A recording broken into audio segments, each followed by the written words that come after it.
वो दो प्रमुख यहाँ पर नेता राहुल गांधी और अखिलेश यादव, जो हर मुद्दे पर जब से गठबंधन का यहाँ पर गठन हुआ है, इंडिया गठबंधन का, तब से हर मुद्दे पर ये लोग दिखाते हैं कि हम एक साथ हैं। फिर चाहे बहराइच कांड की बात कर ली जाए, अयोध्या मामले की बात कर ली जाए, यहां पर तो एक साथ दिखे। लेकिन जैसे ही संभल की स्थिति निकलकर सामने आ जाती है, जब यहां पर राहुल गांधी और प्रियंका गांधी अकेले पहुंच जाते हैं प्रदर्शन करने के लिए, संभल जाने की पूरी कोशिश करते हैं, ऐसा लगता है कि अखिलेश यादव को यह नागवारा गुजरा।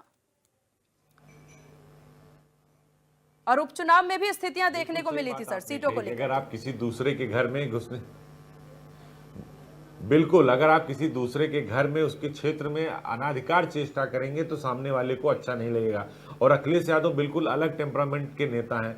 अगर वो कह रहे हैं संभल को लेकर अखिलेश यादव जिस तरह से मुखर हुए थे, अब उसमें राहुल और प्रियंका की एंट्री हो गई, तो अखिलेश को लगा कि भाई ये हमारे प्रदेश का मामला, और इस तरह से राहुल और प्रियंका कर रहे हैं और हमसे बात भी नहीं कर रहे हैं, वो अकेले जाना चाहते हैं, उसका माइलेज लेना चाहते हैं। जबकि संभल का जो पूरा मसला था वो तुर्क वर्सेस पठान था, विधायक वर्सेस जो है सांसद था। ठीक है, वो मस्जिद की जो कमेटी थी जो उसको सर्वे हो रहा था, कोर्ट कमिश्नर कर रहे थे, लेकिन वर्चस्व की लड़ाई थी। लेकिन उसमें अखिलेश के माने जो अंदर की खबर है कि राहुल गांधी को वहां नहीं जाना चाहिए था, प्रियंका गांधी को नहीं जाना चाहिए था, बात करना चाहिए था। वहां सांसद जो है समाजवादी पार्टी का, एमएलए समाजवादी पार्टी का, तो आप इस तरह नहीं कर सकते। सुहेल वर्सेस जो जियाउर रहमान बर्क है, उनका मसला था।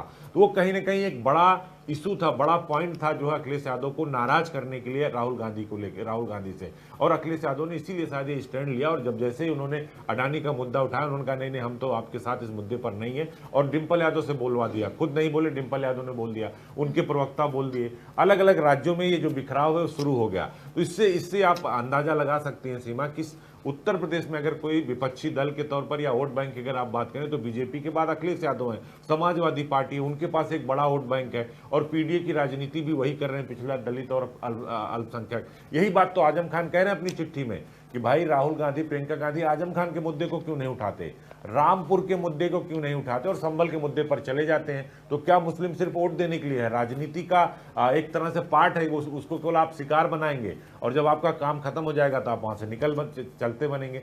इसी बात को आजम खान अपनी चिट्ठी के माध्यम से हिट कर रहे हैं, और एक तरह से वो समाजवादी पार्टी और अखिलेश को बल दे रहे हैं, उनके साथ खड़े हो रहे हैं कंधे से कंधा मिलाकर कि भाई देखिए हम आपके साथ हैं, और मुसलमान कांग्रेस के साथ नहीं, समाजवादी पार्टी के साथ है, क्योंकि कांग्रेस तो हमारा मुद्दा उठा ही नहीं रही है, रामपुर आई नहीं रही है, वो तो संभल चली जा रही है बगैर अखिलेश से पूछे। तो बहुत सारे इशू हैं, बहुत सारा सिनेरियो उत्तर प्रदेश में सीमा, जिसका बहुत बड़ा मायने है और सियासी मायने है।